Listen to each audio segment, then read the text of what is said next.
Welcome to the channel Darkness in the Night.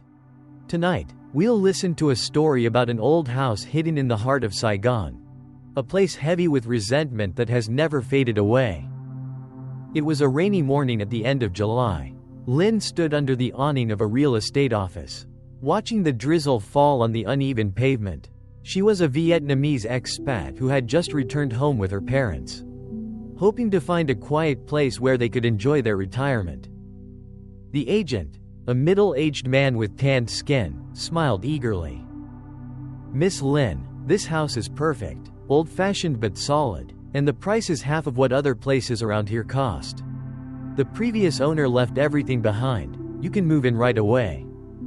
Lynn frowned slightly. Why so cheap? A location like this shouldn't go for that little. Sounds strange. The man avoided her eyes and shrugged. Well, they needed to sell fast. And it's been empty for a while. The half-finished sentence made the air grow heavy. Lynn stayed silent, staring through the fogged glass where the rain veiled the narrow street outside. Their car stopped in front of house number 24.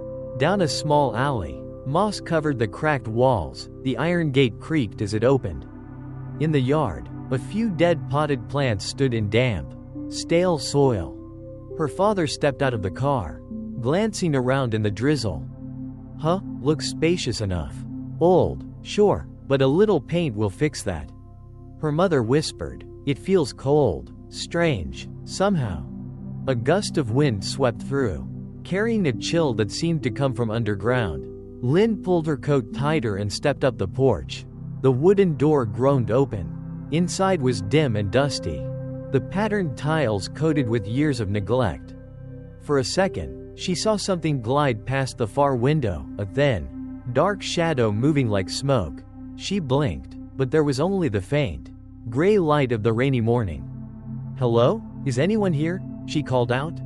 Silence, only the sound of rain striking the old roof, slow and heavy, like footsteps above. The agent flipped the light switch. A weak yellow glow revealed cracked walls and crooked photo frames. One faded picture showed a young couple with a little girl, all smiling stiffly. Her mother's voice lowered. "Lynn, do you see the woman's eyes?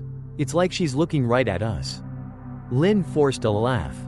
"Just the lighting, Mom. Old photos do that sometimes." Her father tapped on the walls. "Solid structure, thick walls, French colonial style. Just needs cleaning." Lynn nodded, though a sour, smoky odor mixed with the dampness made her uneasy. She climbed the wooden stairs. Each step creaked beneath her. The light above flickered. One bedroom door stood slightly ajar, though no wind was blowing. She pushed it open. The room was bare except for a wooden bed and a white curtain swaying gently. As she entered, the curtain puffed outward, as if someone had just passed by. Her voice trembled. Is anyone renting this place?" The agent replied quickly, "No, ma'am, it's been empty for over a year." A cold droplet landed on Lynn's hand. She looked up, but the ceiling was dry. Downstairs, her mother called out, "Lynn, come see this." Lynn hurried down. Her parents stood in the living room, staring at the tiled floor. A long crack had appeared across it, jagged, like claw marks. Her mother whispered, "That wasn't there a moment ago. Who scratched it?" Lynn's heart pounded. Something dark filled the crack, ash, or maybe hair. Then the ceiling light flickered violently and went out. The house sank into darkness. A rush of cold air swept through, whipping the curtains wildly. In the dimness, Lynn heard a whisper just behind her ear. "It's cold here." She spun around, nothing but shadow. Her parents stood frozen, faces pale. The agent stammered, It's just the power. I'll go check the fuse box." But as he stepped forward, slow, heavy footsteps echoed from upstairs, one after another. Each thud made the air colder. Her mother clutched Lynn's arm. "Lynn, who's up there?" Lynn couldn't answer. She just stared toward the staircase swallowed in darkness. At the top, something faint, like a silhouette, stood watching.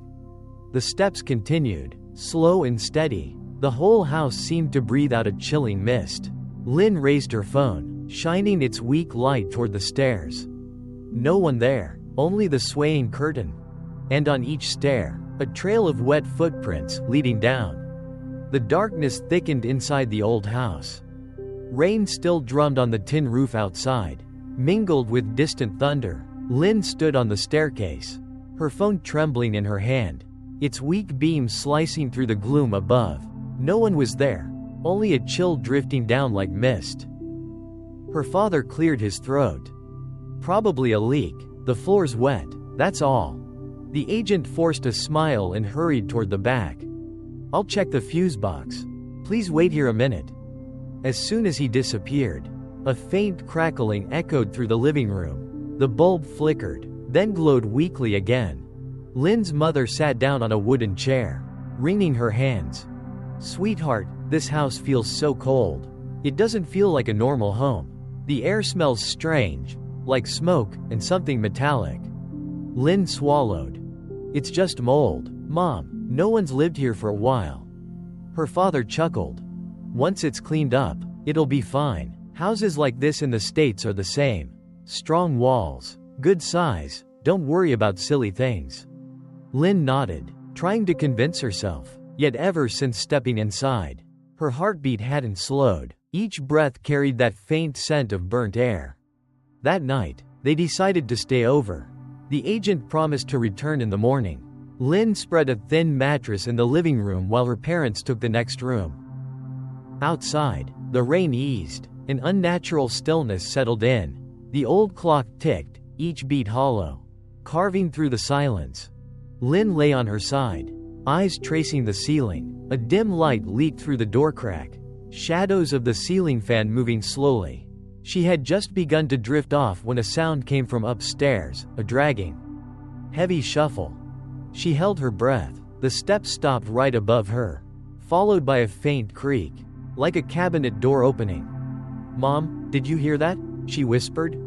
No answer, only silence from the next room. Lynn grabbed her phone and shone the light upward, nothing but water stains. Then the footsteps came again, slower, closer, until they suddenly stopped. A tiny click came from the attic door, then silence. Taking a deep breath, Lynn grabbed her small flashlight and stepped into the hallway. The beam glided over the walls, catching a row of old family photos. For a split second, her heart froze. The mother in one frame seemed to tilt her head, staring right at her. Lynn stepped back, pulse racing. No, it's just a reflection, she whispered. She turned to go toward the kitchen, when a voice hissed right beside her ear. Don't stay. She jolted. The flashlight fell and rolled across the floor. She spun around. No one. At the end of the corridor, the window had flown open, curtains whipping violently. Her father stepped out of the bedroom, voice rough. What's going on? I heard someone, she stammered. He glanced around, exhaled. Just the wind echoing through. Go to bed. He shut the door again. Lynn bent to pick up her flashlight. Its beam skimmed across the floor, over the same crack from yesterday. Only now, it was darker, thicker. She leaned closer. It wasn't hair. It was ash, mixed with burnt splinters, like the tips of charred chopsticks.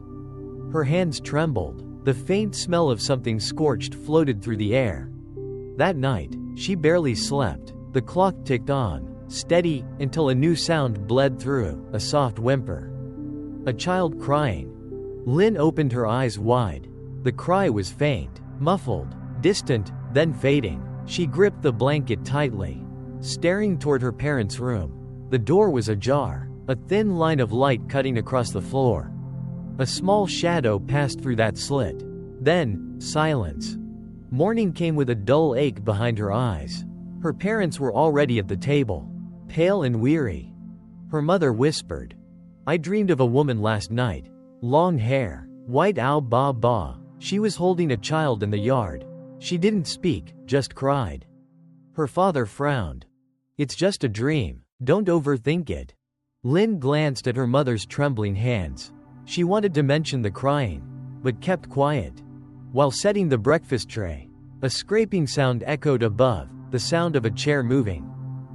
Her father dropped his chopsticks and stood. "This time, I'll see for myself." He grabbed a wooden stick and climbed the stairs. Each step moaned under his weight. Lynn and her mother held their breath below. He opened the attic door, no one there. But in the center of the room, a wooden chair faced the window. On the dusty desk beside it, a small handprint was pressed deep into the dust. He froze, then shut the door quickly and came down. "There's a handprint up there. Not ours." The room grew heavy. Lynn's mother clutched her daughter tightly, eyes glistening. "Lynn, I told you, this house isn't right. Let's leave." Lynn looked around. The old photo on the wall had fallen. Glass cracked clean in two. The little girl's face in the picture was torn away, only her eyes remained wide and staring. She swallowed hard. "Mom, give me a little more time. I need to know what really happened here." Outside, the wind rose again, slamming the iron gate against the wall with a asterisk bang. Upstairs, the white curtain swayed gently, then stilled, as if someone behind it was watching. The next morning, weak sunlight filtered through the mist-wet branches. Birds chirped outside, but even their song couldn't warm the clammy chill inside house number 24. Lynn stood by the window, inhaling deeply. The musty odor still clung to the air. On the wooden frame were long streaks of moisture, like handprints that had slowly slid downward. Her mother was tidying the kitchen while her father went to the market. Lynn opened her laptop to search for information about the house. But nothing appeared, only the address on the map, surrounded by emptiness. A raspy voice came from behind. "You just moved in, dear?" Lynn turned. At the gate stood an old woman with silver hair, wearing a brown ba and leaning on a bamboo cane. Her cloudy eyes still gleamed with awareness. Lynn smiled politely and stepped outside. "Yes, Grandma. I just came back from overseas. My family's renting this place for a while." The old woman peered inside, her voice dropping. "This house, you'd better be careful. No one's dared live here for years. Whoever moves in leaves in a hurry." Lynn stiffened. "Why, what happened?" The woman glanced around nervously. "Long ago, a family lived here, a husband, a wife, and their little daughter. It was wartime. Bombs falling all over this area. The husband died first. Then one night, the neighbors heard screams from inside. And by morning, the house was burning. The police said it was an electrical fire. But everyone knew it wasn't." Her voice sank lower. "They say a stranger was hiding in the house that night. When the flames went out, that body was never found. Since then, people hear a child crying in the dark every single night." Goosebumps prickled along Lynn's arms. Are you sure, Grandma?" The old woman nodded slowly, her gaze far away. "I lived right across the street. I saw it. The fire raged, but the door was locked from inside. No one could get in." She stared straight into Lynn's eyes. "I'm old now, but listen to me. If you care about your parents, leave soon. The resentment here is heavy." Lynn bowed gratefully and closed the gate. The chill spread inside her chest. Resentment. The word echoed in her head like a curse. When she walked back in, her mother was standing frozen in the living room. "Mom, what are you doing?" Her mother turned, face pale. "I was cleaning the old altar and found some half-burnt photos in the drawer. All of a little girl. Look." She handed over a few scorched pictures. The child, about 8 years old, had short hair, a dirt-smudged face, and deep black eyes. Some photos bore dark streaks, as if touched by a burnt hand. Lynn's heart ached. Looking around, she noticed what she'd missed before, the smoke stains on the ceiling, the black specks on the kitchen wall, faint fingerprints on the window glass. She swallowed. "It's probably just what's left from before. Don't be scared, Mom." Her mother shook her head. "Last night I dreamed of that girl. She stood at the foot of my bed, crying. Her tears hit the floor. When I woke up, it was wet there for real." Lynn gripped her mother's hand, forcing a smile. "Just a dream. Try not to think about it." She gathered the photos, planning to throw them out in the morning. But when she opened the attic door, She froze. The window was wide open, curtains billowing, and that same burnt smell drifted in. In the center of the room, the old wooden chair faced the window. On it sat a doll, hair singed, dress torn, neatly upright. Lynn stepped back, skin crawling.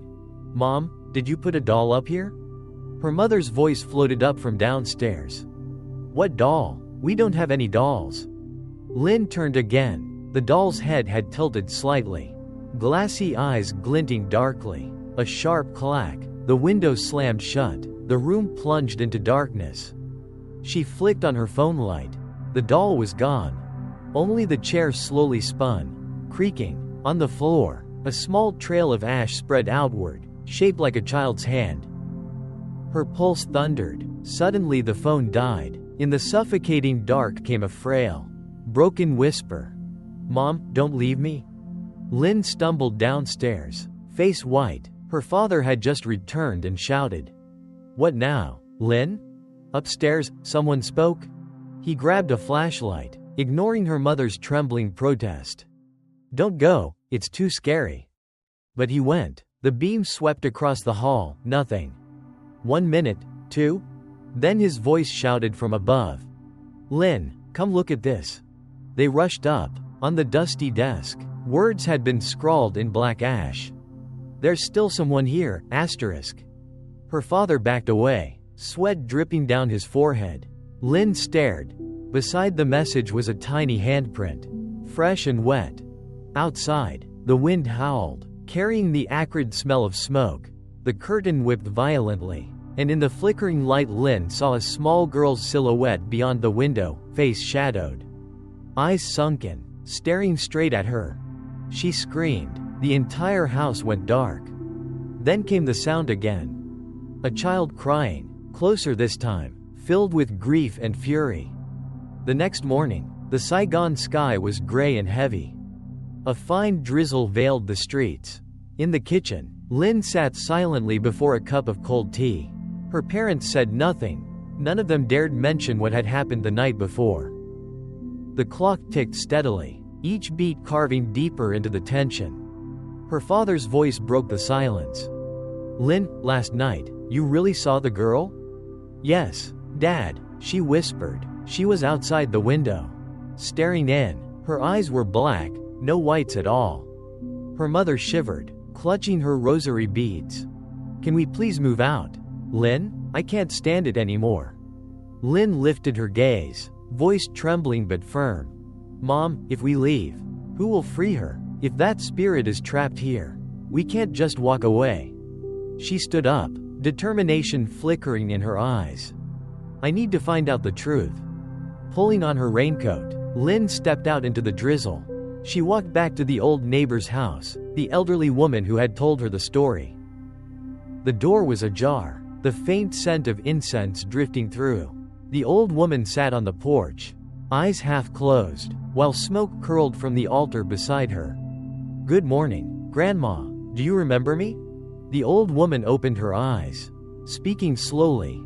"Of course, number 24, you haven't left yet, have you?"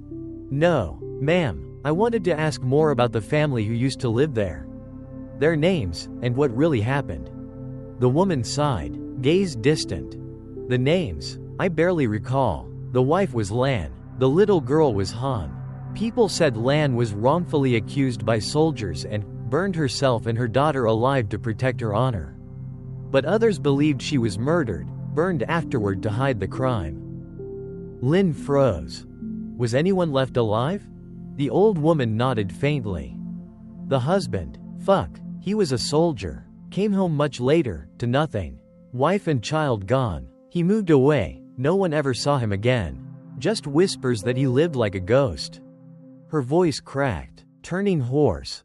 "You know, every windy night, I still hear a child crying from that house.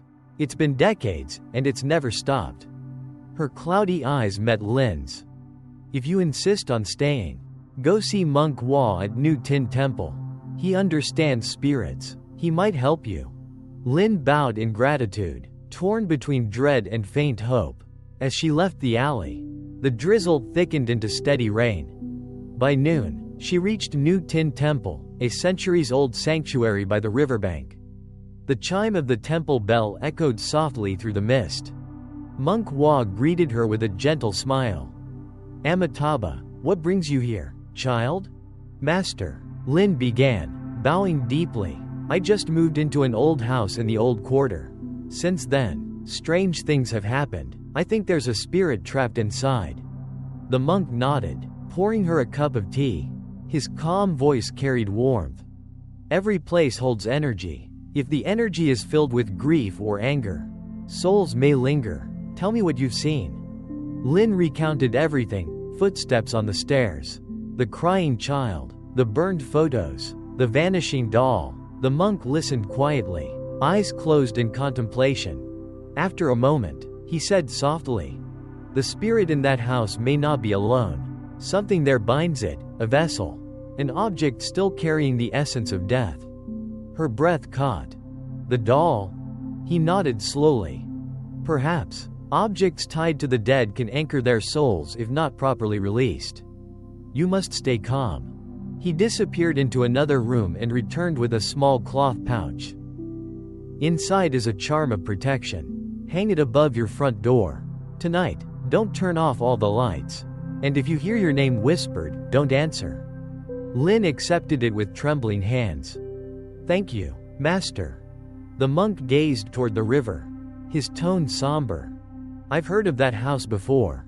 Years ago, someone came asking me to perform a cleansing because of the same little girl. But before the ceremony could finish, that person vanished." Her heart skipped a beat. "You mean, Mr. Fuck?" The monk didn't reply. He only shook his head gently. "Some spirits don't seek release. They only want to be remembered." By evening, Lin returned home. The sky was dark and misty, rain floating like smoke. She hung the charm on the front door and whispered a prayer. "I mean no harm. If someone still lingers here with sorrow, please tell me what you want." Suddenly, the wind rose, the curtains trembled, the light flickered. A small voice whispered right beside her ear. "Mom, you're home?" Lin spun around. No one. Only the doll, back again, sitting in the center of the floor. Glass eyes glaring at her. She backed away, but the door behind her slammed shut. Wind whipped through the house, carrying the acrid scent of burnt ash. And in the dim light, she saw it. A little girl standing in the window frame, hair singed, eyes black as ink. The girl smiled. "Mom, I'm right here." That night, house number 24 lay still in the empty alley. The moon hid behind clouds, its faint silver light spilling over the old tiled roof. Lin lay wide awake, staring at the ceiling. Outside, the wind hissed through the cracks of the door, carrying that familiar burnt, smoky scent. Her parents were in the next room. The light from the living room glowed faintly through the doorway. She glanced at the charm hanging above her door. It quivered softly, making a faint rustling sound. Lin shut her eyes, whispering to herself to stay calm. Then she heard it. A faint creak, asterisk from beneath the floorboards, slow, deliberate steps moving below her. Her eyes flew open. The sound grew heavier, rhythmic, then stopped. She held her breath. A child's voice floated through the darkness, trembling. "Mom, it's so cold?"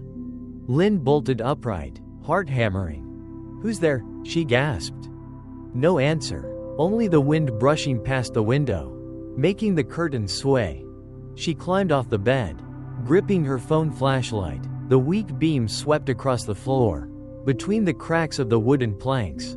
Water was seeping up, clear drops at first, then spreading slowly. She knelt and touched it. The liquid was icy cold, but when she lifted her hand, the water turned black, thick like ash mixed with blood. Lin stumbled back, trembling. The charm above the door suddenly curled at the edges, its paper smoldering. A wisp of white smoke rose. Then, click. The doll appeared again, sitting right in the middle of the floor. Its glass eyes caught the light, reflecting like two dark marbles. Its hair was still burnt, the dress torn to shreds, but this time, a red thread was tied around its neck, trailing across the floor. Lynn followed the thread with her eyes. It wound snake-like across the room and slipped into the narrow crack beneath the floorboards. She swallowed hard. "You want me to look there?" A cold gust brushed the back of her neck. The child's voice quivered again. "Down here. I'm here." Lynn backed away, shaking. "Who are you? What do you want from me?" No reply, just soft sobbing that seemed to come from under the ground. Taking a shaky breath, she grabbed a small knife from the drawer and crouched down to pry up the floorboards. Each pull of the blade made a dry crack. A wave of cold air burst upward, thick with the stench of smoke and ash. A gap widened, revealing a small, dark cellar beneath. She shone the light down. The walls were blackened, pieces of debris scattered among the ashes. Lynn descended slowly, knees trembling. The cramped space reeked of moisture and soot. Faint green mold covered the bricks. And on one wall, written in charcoal, were the words, "Please don't forget me, asterisk." Next to it lay a half-burnt photograph, the same little girl from the pictures her mother found. But now her face was torn in half. The phone light flickered. From the shadows came a soft scraping sound. Then, a small, charred hand reached out and brushed against Lynn's ankle. She screamed, stumbling backward and falling hard. The hand vanished, but a blackened handprint remained on the dirt floor. Panicking, she scrambled out of the hole. The door slammed shut behind her, plunging the room into total darkness. Her phone went dead. And in that suffocating silence, the voice whispered right by her ear. "Mom, why did you lock the door?" Lynn's tears spilled as she shook her head. "No, I'm not your mother." The voice erupted into a furious shriek. "You're lying, asterisk." A violent gust ripped through the room. The curtains whipped wildly. The mirror shattered, glass shards exploding across the floor. In one jagged piece, Lynn saw their reflection, a woman holding a burning child, both with blazing red eyes, staring straight at her. The crying grew louder, overlapping sobs filling every corner. Black liquid seeped from the walls, running like tears. Lynn shouted, voice breaking, "Stop, what do you want from me?" The crying ceased. Then came a frail whisper, choked with pain. "Mom, don't let them burn me again." Silence fell. Lynn stood frozen, heart constricted. Ash drifted in the air like gray snow. The red thread was gone. Only the doll remained, charred, lying on its side, mouth slightly open as if about to speak. A strange sorrow welled up in Lynn's chest. The fear faded, replaced by something colder, deeper. She whispered softly, "My child, what do you want me to do?" No answer came. Only the faintest drip, drip, asterisk echoed from beneath the floor, like the slow fall of blood. Early the next morning, the Saigon sky was unusually dark. A thin rain fell endlessly, the damp air heavy, as if warning of something yet to come. Lynn sat in the kitchen, stirring a cup of cold coffee. Her eyes were hollow, bruised from a sleepless night.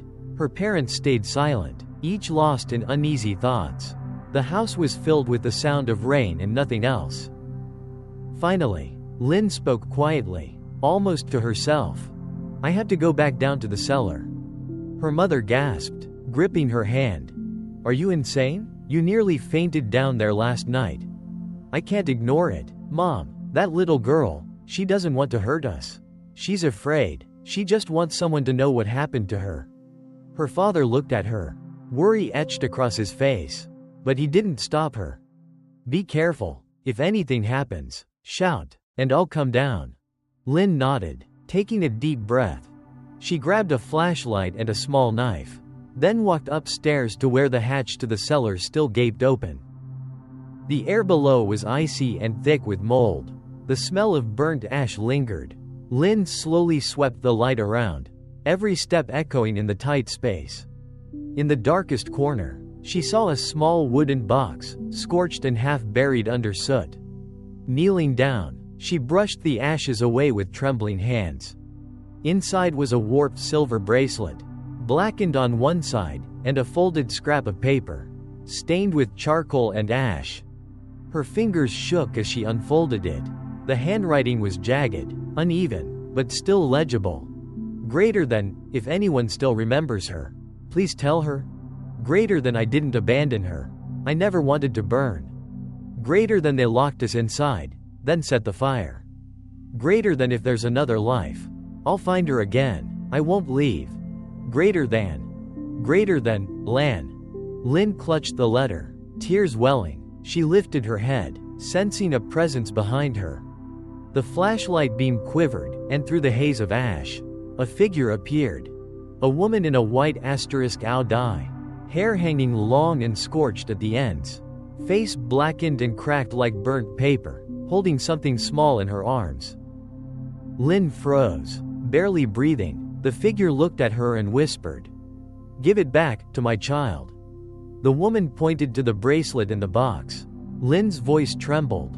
I will. I promise." The spirit gave a faint nod, then dissolved into drifting ash. But just then, a scratching sound came from the wall behind her, harsh and urgent, as if something was clawing to get out. Lynn turned her light toward it. The wall was splitting open, dust falling in thin streams. She pried at the crack with her knife and staggered backward as a small skeleton came into view, curled up tightly beside a half-burned cloth. Her lips quivered. "Oh God, the child?" The cellar fell silent except for the soft patter of rain above. Lynn knelt, tears mixing with the soot. "You poor soul, you didn't deserve this." From above, a faint voice drifted down, weak, childlike, but clear. "Mom, you found me?" Lynn looked up, tears streaming down her face. "Yes, I found you." A cold wind swept through. The ashes around her swirled, forming the faint outline of a little girl, translucent, gentle, before fading into the light. Shivering, Lynn whispered, "If you're still here, go with your mother now. Don't stay any longer." The air brightened, the wind grew still. A thin ray of sunlight pierced through the cellar's cracks. Upstairs, the protective charm hanging by the front door trembled, then burned to ash, its duty complete. Lynn climbed out of the cellar, still clutching the silver bracelet in her hand. That evening, she brought the bracelet and the letter to New Tin Temple. Monk Wa studied them silently for a long moment before speaking. "These are bound to the spirit's pain. You have reunited mother and child. On the next full moon, I will hold the ritual to release them." Lynn bowed deeply, tears still glistening. "I just want them to rest." The monk's eyes were kind, but grave. Sometimes, a soul does not seek peace alone. It seeks truth, to return it to the living. Lynn looked up, and in the polished temple mirror, she caught a glimpse of her reflection standing beside two faint figures. A scorched woman, and a small girl smiling softly. A chill ran down her spine, yet through the dim light slanting in from the window, she heard the little girl's voice. Bright, tender, and heartbreakingly sweet. "Thank you, Mom." Night had fallen. The full moon hung low above the old temple roof. The courtyard shimmered faintly in candlelight, the scent of incense drifting through the cool air. Lynn stood in the middle of the courtyard, clutching the half-burned letter and the silver bracelet. Her thoughts were tangled, her heart pounding. Beside her were her parents, still frightened, yet unwilling to leave her side. Monk Wa, the old monk with a thin frame and deep, calm eyes, prepared the ritual. Before him stood a simple altar, fruit offerings, a bowl of water, and a white cloth covering two burning incense sticks. The great temple bell tolled 3 times, each sound long and heavy, echoing through the full moon night like a call to the dead. The monk began to chant, his voice low and rhythmic, the small handbell trembling in his hand. Wind began to stir, the candle flames bent and flickered, smoke rose in twisting spirals. Lynn pressed her palms together and closed her eyes. In her mind, she could still hear that tiny voice from before. Mom. I'm cold.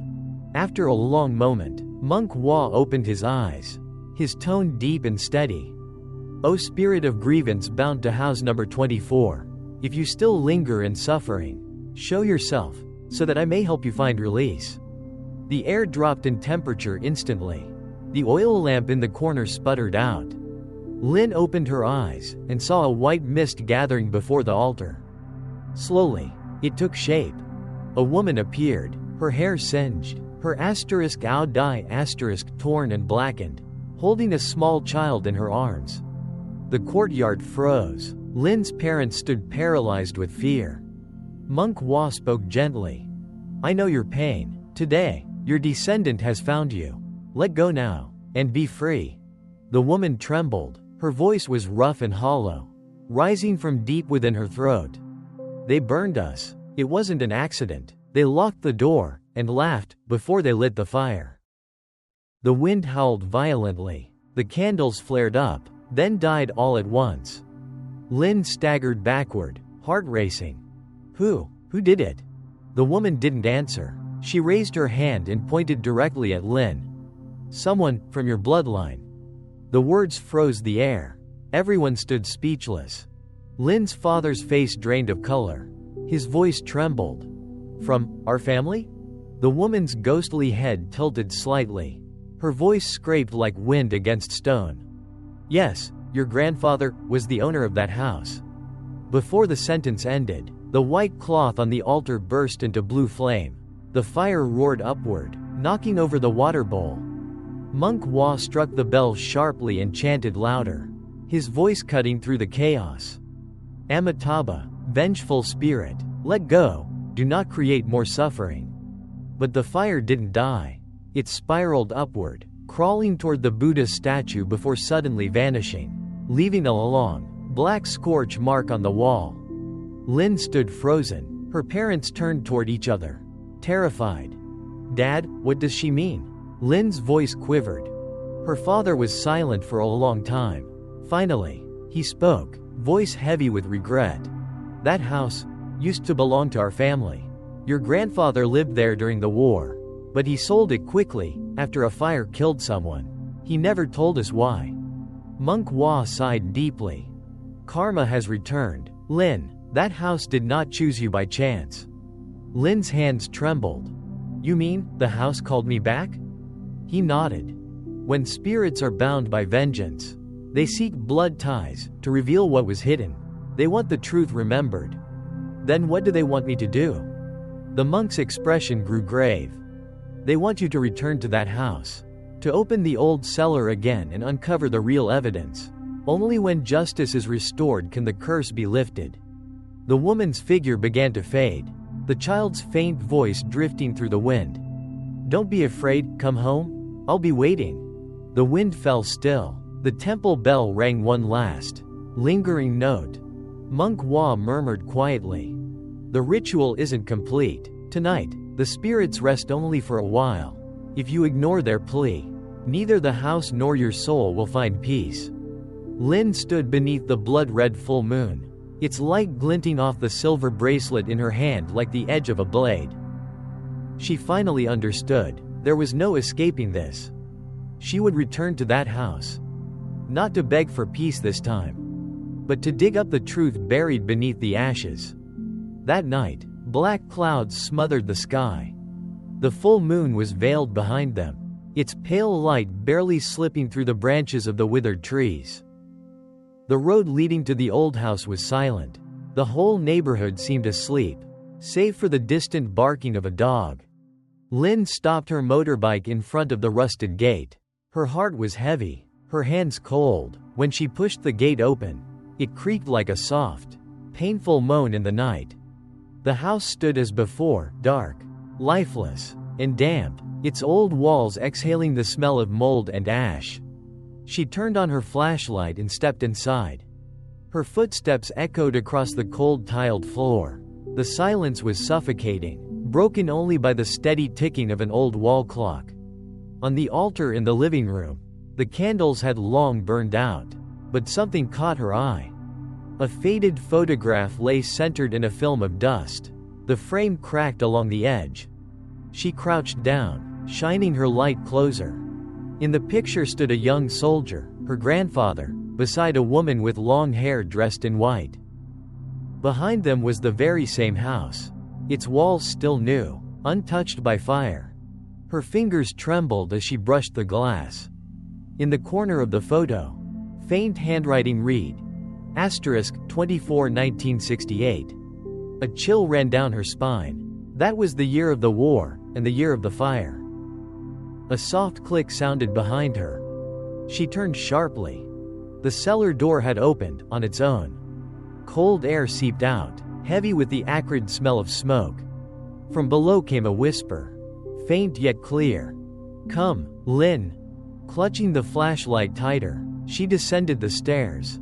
The cellar was pitch black, her beams shaking against the walls. The ashes from before still blanketed the floor, but this time, wet footprints trailed across the ground, leading deep into the far corner. She followed them. With every step came the faint sound of dripping water, like someone crying in the dark. When she reached the corner where the child's remains had been buried, she froze. The ashes had been disturbed. On the wall, scrawled in black soot, were the words, "It wasn't her. Grandfather burned us, *." Her heart pounded. Grandfather? Who are you talking about?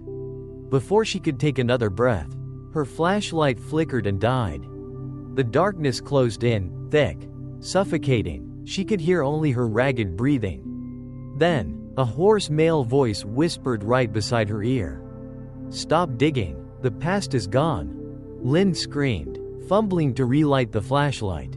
When it flared back on, she froze in horror.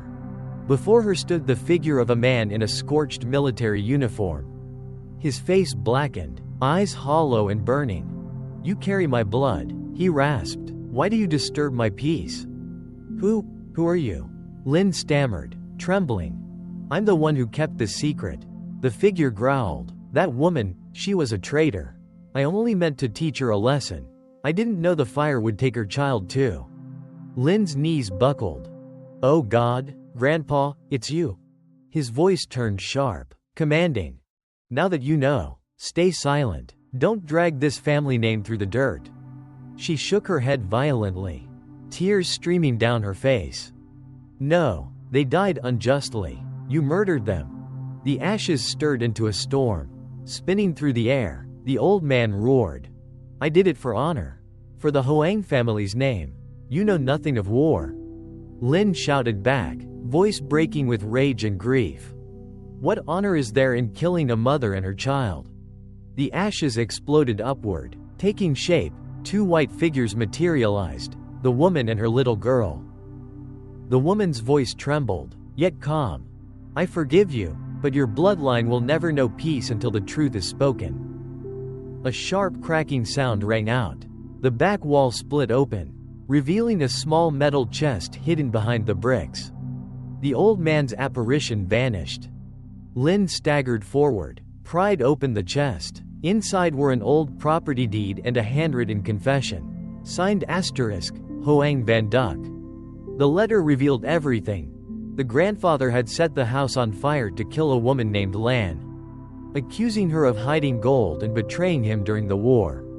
He never knew her daughter was trapped inside. Lynn clutched the paper, tears falling freely. "They were killed by my own bloodline." A small voice whispered softly, like a sigh carried on the wind.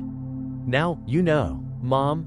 Light began to spill from the cracked wall, bathing Lynn's face in a dim glow. The mother and child spirits stood side by side, smiling faintly, their hands entwined.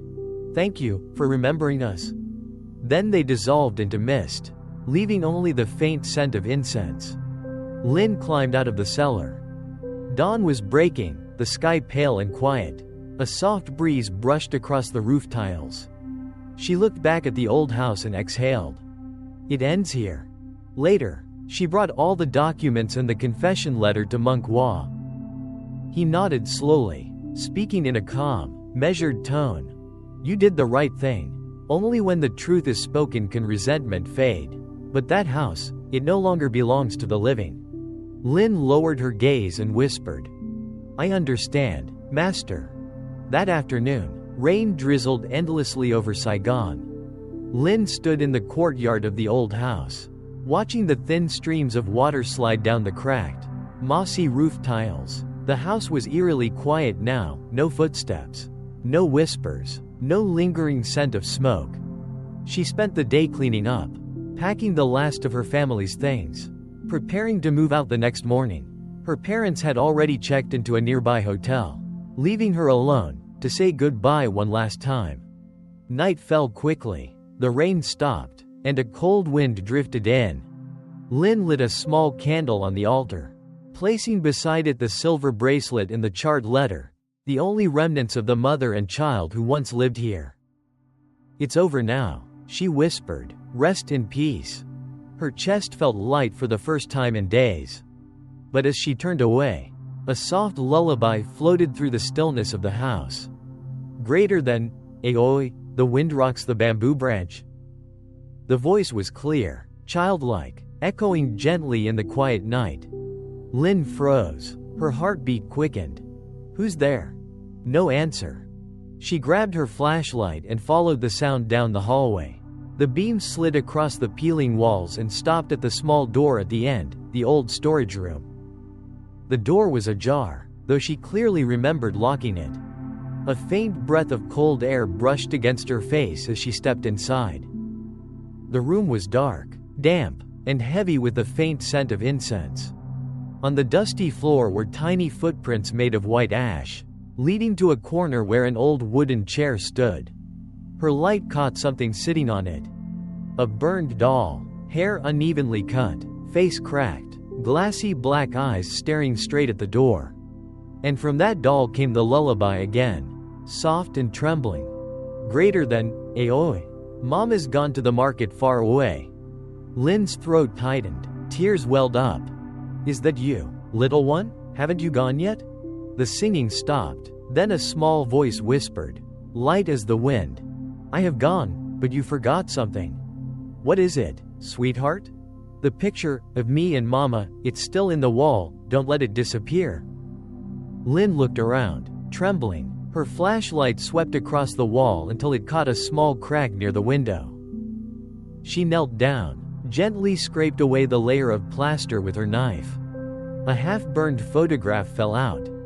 In it, the woman named Lan held her little girl, both smiling in front of the house's old garden, before the fire.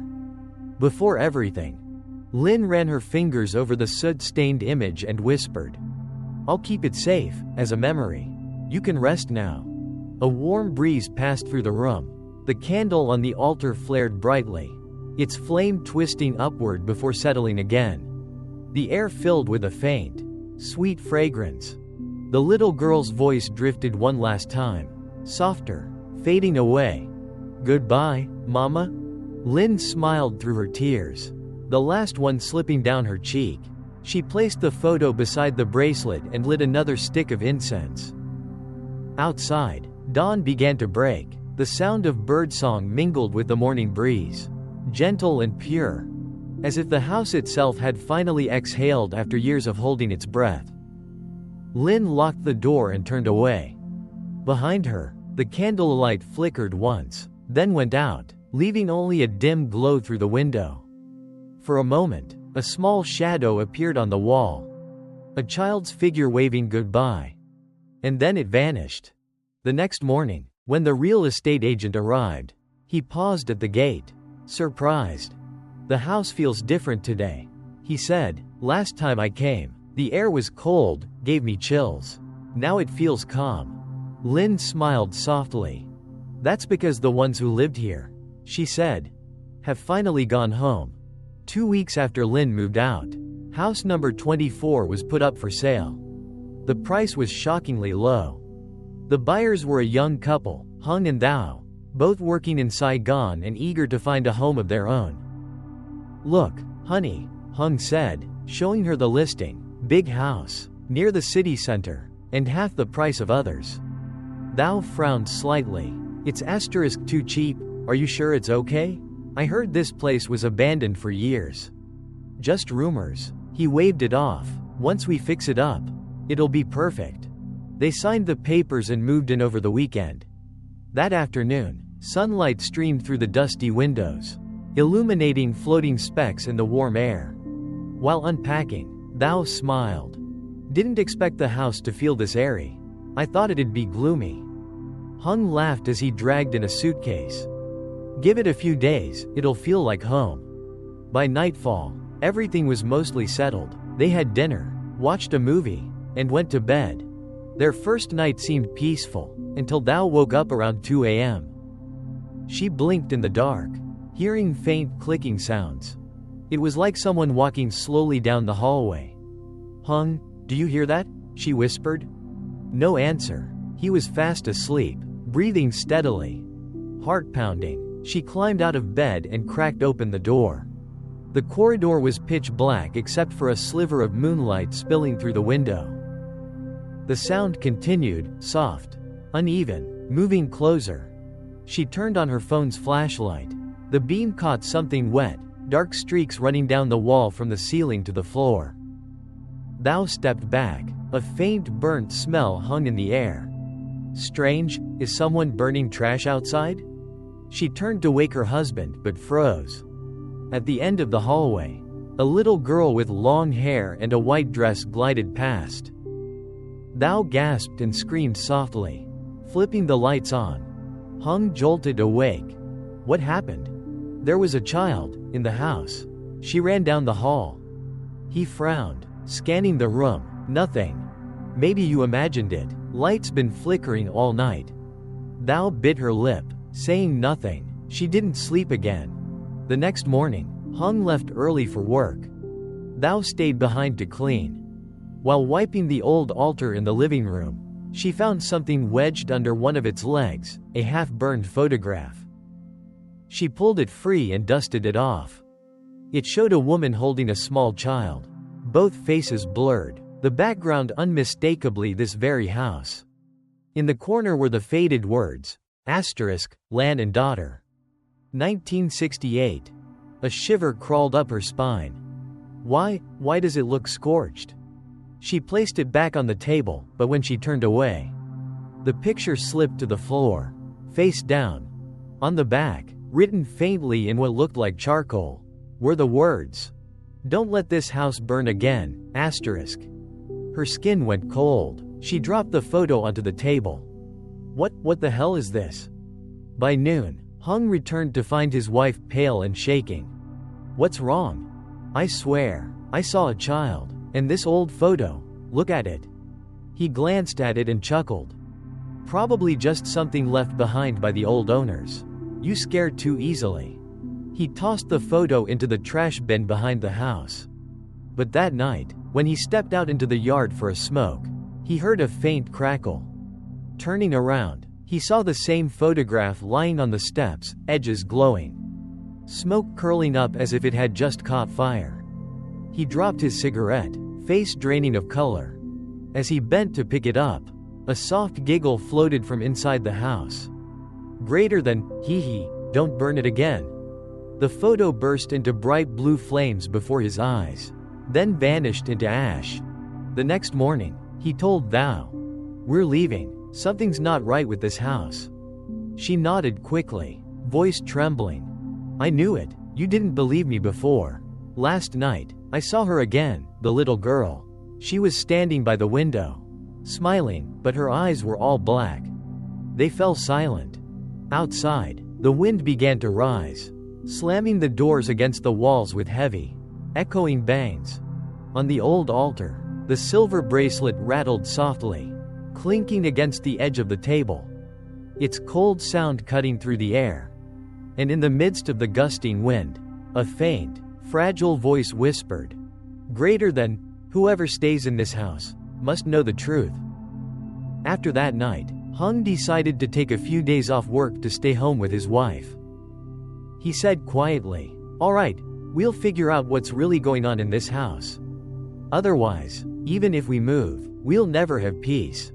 Thao nodded silently. She still couldn't shake the image of the little girl's black eyes peering through the window the night before. Together, they began inspecting every room. Most of the house was old but ordinary, except for one wall behind a wooden cabinet in the living room. When Hung tapped on it, the sound was dull and hollow. as if something empty lay behind it. He frowned. This part's been sealed up. Maybe the previous owners remodeled it? Thou guessed. He shook his head. No, this sounds like a wall hiding a passage. He pushed the cabinet aside, grabbed a hammer, and began chipping away. Chunks of plaster fell to the floor, dust rising thick in the air. Thou covered her mouth and backed up behind him. After a few heavy blows, a dark crack appeared. From within, a cold gust of air burst out, carrying the scent of damp mold and burnt ash. Thou shivered. Hung, stop, I'm scared. It's fine, he said, we'll just look inside, then seal it up again. He shone his flashlight through the opening. Inside was a narrow room, its walls blotched and peeling, covered in a thick coat of dust. In the center stood a scorched wooden table, and on the wall, black handprints smeared everywhere. Thou staggered back, trembling. Oh my God, who would do that? Hung stepped inside cautiously, scanning the space. On the table lay a half-burned notebook. The first page read, "Greater than, if anyone finds this, please, take my child out of here." The next page was scrawled wildly, the words shaky and uneven. "Greater than, fire." They locked the door. I can still hear her crying. Just then, a faint knocking came. Tock, tock, tock, from somewhere behind the wall. Both froze. The knocking repeated, steady, deliberate, like someone signaling for help. Thou's voice shook. Is someone in there?" No answer, only the whispering draft slipping through the crack, sounding eerily like a sigh. Suddenly, the flashlight flickered, then went out. In the darkness, Thou felt warm breath brush her ear, and a small voice whispered, "Greater than, please, open the door for me." She screamed and stumbled backward. Hung grabbed her and pulled her out of the room. Behind them, the opening slammed shut with a heavy thud. They collapsed on the living room floor, gasping for air. Sweat ran down Hung's face. There must be a body in there. I told you, Thou sobbed. This house is cursed. Outside, the rain began to pour, pattering hard on the tin roof. Amid the storm, the sealed door creaked open again, just slightly, and a thin white mist slithered out, spreading slowly across the floor. That night, neither of them dared to sleep. They sat together in the living room with every light on. Around midnight, a child's laughter echoed faintly. "Greater than, hee, your house is so big." Hung stood up, gripping Thou's hand tightly. "You heard that, right?" Her voice quivered. I did." The laughter circled the house, soft but clear, before stopping at the broken wall. Then came the knocking again, tock, tock, tock, steady, rhythmic, chilling. Something small rolled out from the crack and clinked against the floor. It was a silver bracelet, tarnished, engraved faintly with a name, Lynn. Thou gasped, voice trembling. "Oh God, that's the name of the last owner." They stared at each other, realization dawning. Someone hadn't left this house. Not one spirit, but many. Outside, thunder rolled, the lights flickered violently. And then, through the sound of wind and rain, a whisper rose. Soft, sorrowful, yet unmistakably close. "Greater than, don't stay here, the fire is coming back." Rain poured hard onto the tin roof that night. Inside the living room, Hung and Thou sat huddled together, their eyes fixed on the wall they had broken open. From the dark gap, a white mist kept seeping out, twisting, swirling, almost forming shapes. It lingered as though watching them. Then came a small child's voice, soft and trembling, followed by faint laughter. "Greater than, Uncle, Auntie, don't be scared. I miss my mom." Thou shuddered. "Hung, did you hear that?" "Yeah," he whispered. "I did." He lifted the flashlight toward the wall. Through the mist, a small figure appeared, knees drawn to the chest, arms wrapped tightly around them, long wet hair covering her face. He murmured, "It's the little girl." A sharp crack split the silence. Something inside the wall fractured. Bricks tumbled down with dull thuds, and dust clouded the air. The sealed doorway was now wide open. Hung gripped his wife's hand, and the two slowly stepped inside. The dim room was still as decayed as before. The charred wooden table stood there, but now a large black burn mark had appeared on the floor. Circular and perfectly dark, its edges still faintly smoking. Thou recoiled, voice shaking. I smell something burning, like someone just lit a fire here. Hung's eyes darkened. No, this is where they were burned alive. No sooner had he spoken than a pale blue flame flickered to life right in the center of the mark. There was no wind, no fuel, yet the fire burned, cold, silent, smokeless. From within the flames, the faint outline of a woman appeared. Her face was darkened and hollow, her eyes sunken deep. In her arms, she clutched a child. Her voice was faint, broken. Greater than, I couldn't leave. They locked the doors, they set the house on fire. Thou fell to her knees, tears streaming down her face. Oh God, who could do such a thing? The woman's trembling hand pointed to a corner of the room, where an old rusted metal sign leaned against the wall. The engraving read, *Temporary Shelter 1968. Hung froze. That was during the war, he whispered. They must have been hiding here. Thou added, and someone burned them alive. The blue fire flared brighter, projecting flickering images across the wall like a silent film. Soldiers shouting, doors being bolted, a child crying, then flames swallowing everything. Hung pulled Thou close, eyes wide with horror. The fire surrounded them but didn't burn, it only cast light, illuminating every shadow in the house. Then the woman's voice echoed again, gentle yet commanding. Greater than, whoever stays in this house, must see, must remember, and tell those who come after. The fire began to fade. In the dim light that followed, the little girl reappeared, smiling faintly, her eyes calm. Greater than, I'm not scared anymore. Mom came to take me home. She looked at Hung and Thou, her voice soft as mist.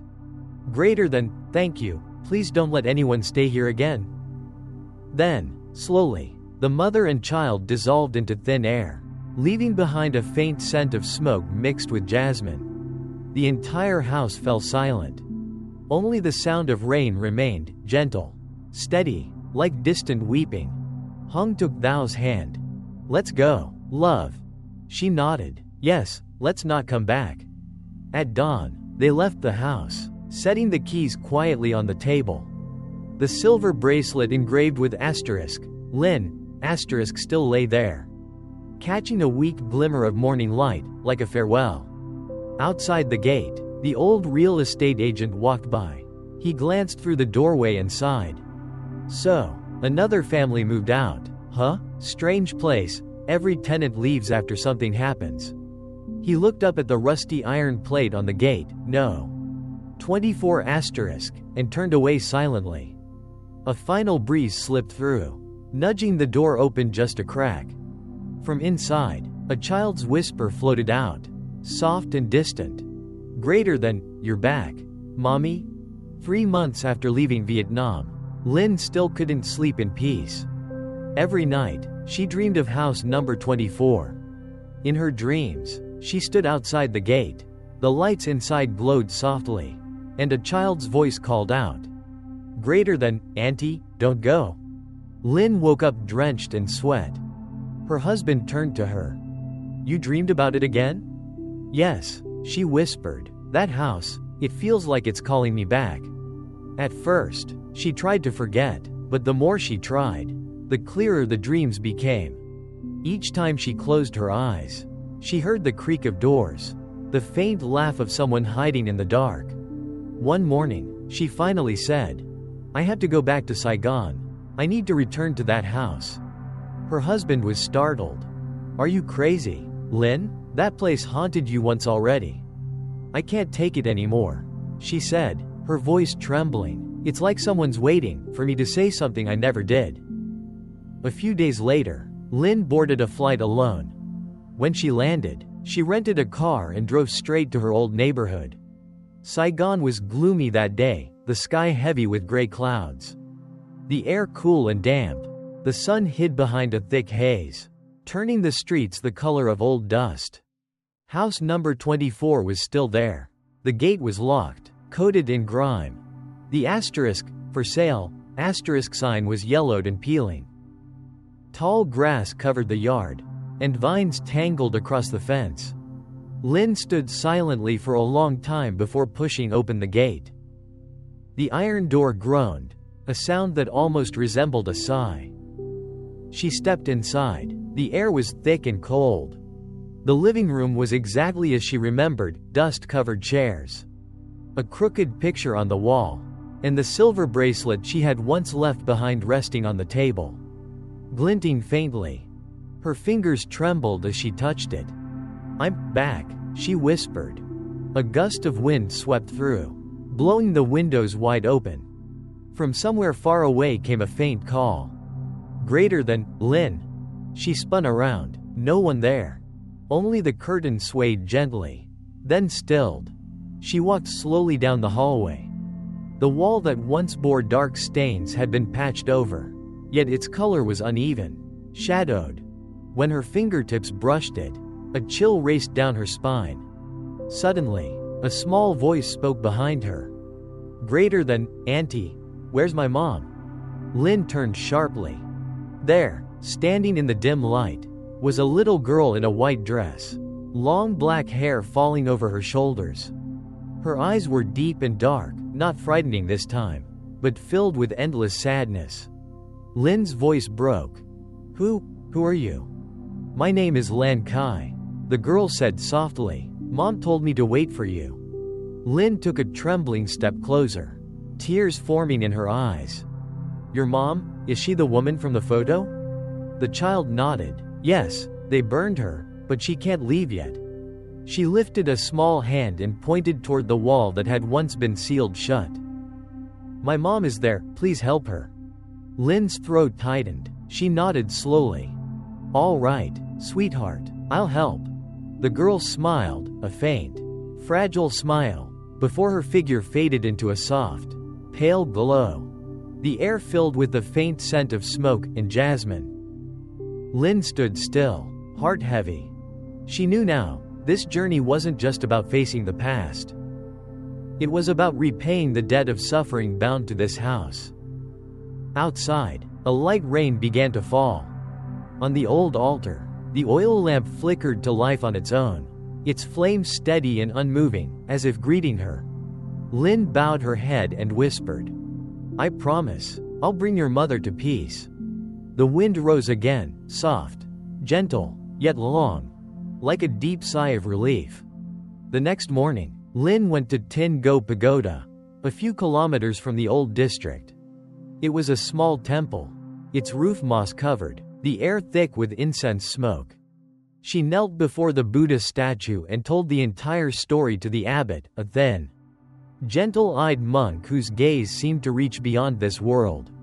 When she finished, the monk spoke in a calm but grave voice. "Greater than, that house isn't just haunted. It carries deep karmic debt." Lynn bowed her head. "I saw a little girl, and her mother." He nodded slowly. "Greater than, those two spirits haven't been released. Their deaths are bound to the sins of the living." She clasped her hands tighter. "Please, Master, help me. I don't want anyone else to suffer." The monk took out a small bundle of incense and a golden talisman. "Greater than, tonight, at the third watch, return to the house. I will come to perform the ritual. But you must keep your heart steady. No matter what you see. Do not panic. Do not run. If fear takes hold of you, the doors will close. And no one will leave." Lynn swallowed hard. "I understand." That night, the wind rose fierce and heavy. Thunder rolled in the distance. She cleared the living room, set up a small altar, and lit 2 candles. The smoke coiled upward, thick and restless. Right on time, the monk arrived, bell and water bowl in hand. He looked around the house, muttering softly, "Greater than, this place is heavy, truly heavy." As he began chanting, the air changed instantly. The wind blew inward from all directions. The candle flames flickered wildly, then froze. Perfectly still. Lin sat behind him, trembling, whispering a silent prayer.